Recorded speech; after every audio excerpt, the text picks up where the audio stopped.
DMK ne peut pas accepter la décision d'interdiction de la manifestation que les partis qui la composent projettent d'organiser le 4 octobre à Baguida.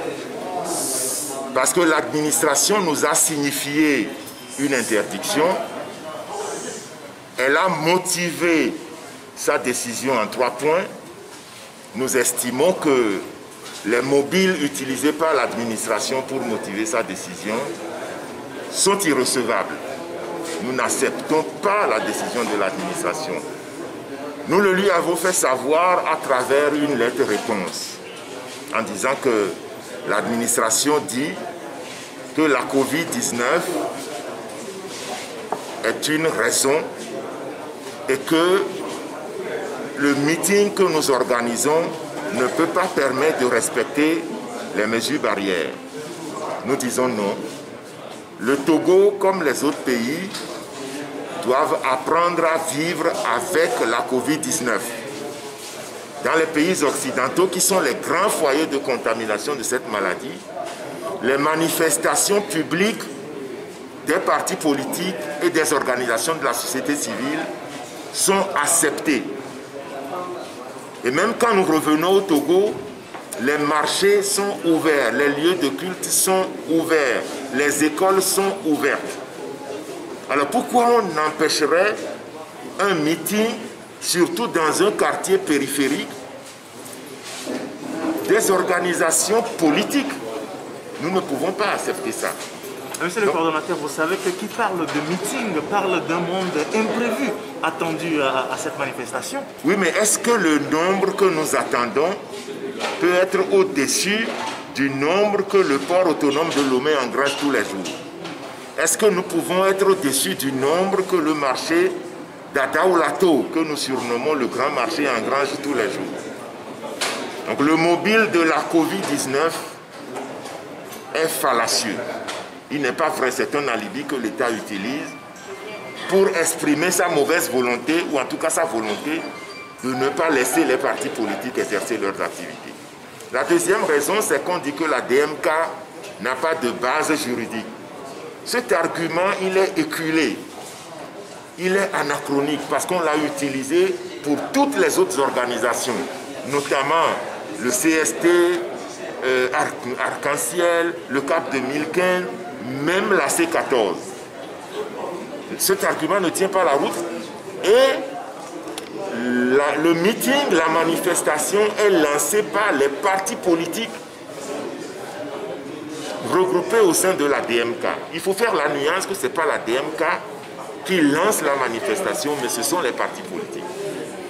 Le troisième argument de l'administration, c'est que nous n'aurions pas écrit dans la lettre d'information l'objectif du meeting, alors que nous avons dit que c'est un meeting de sensibilisation et d'explication sur l'actualité politique. Tout le monde sait que les partis politiques ont vocation à sensibiliser et à expliquer leur position sur l'actualité politique. Alors qu'est-ce que l'administration veut de plus? Nous disons que cette décision d'interdiction est inacceptable et nous ne l'acceptons pas, nous ne l'admettons pas. Les populations ne vont pas l'admettre non plus. Et donc, Monsieur le coordonnateur, quelle sera la suite de la lutte après le 4 octobre? D'abord, avant le 4 octobre, il faut poser la question de savoir avant le 4 octobre. Parce que nous n'avons pas désarmé. Les populations sont sur le terrain en train de faire de la sensibilisation. Alors, donc, pour nous, la décision est inacceptable. Bon, maintenant, après le 4 octobre, nous allons encore lancer d'autres manifestations. Les manifestations vont être lancées jusqu'à ce que nous arrivions à l'imposer au pouvoir. Pour nous, ce nouveau gouvernement de copains, de copines et de coquins est un non-événement. Nous ne l'acceptons pas.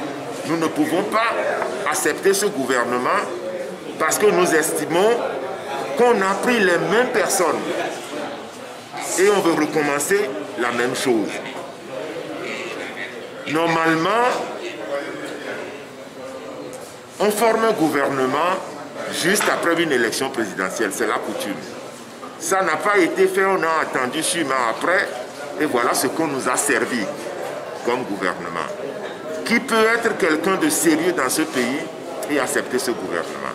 Mais ce dont nous nous réjouissons au sein de la DMK, c'est qu'aucun parti de l'opposition identifié comme tel n'a accepté d'appartenir à ce gouvernement.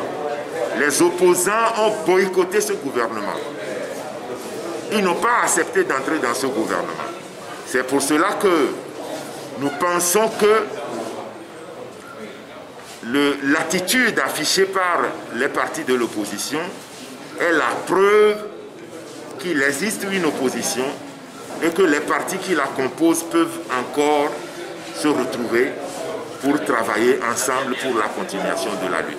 Pour l'union de l'opposition ou ce n'est pas une question de l'union de l'opposition, mais c'est une question d'unité d'action autour de ce que nous exigeons tous, l'alternance politique.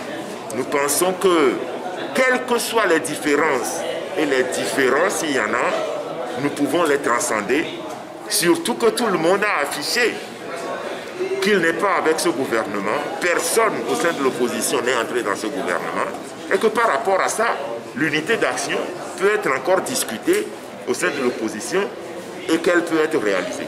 Mais la preuve est...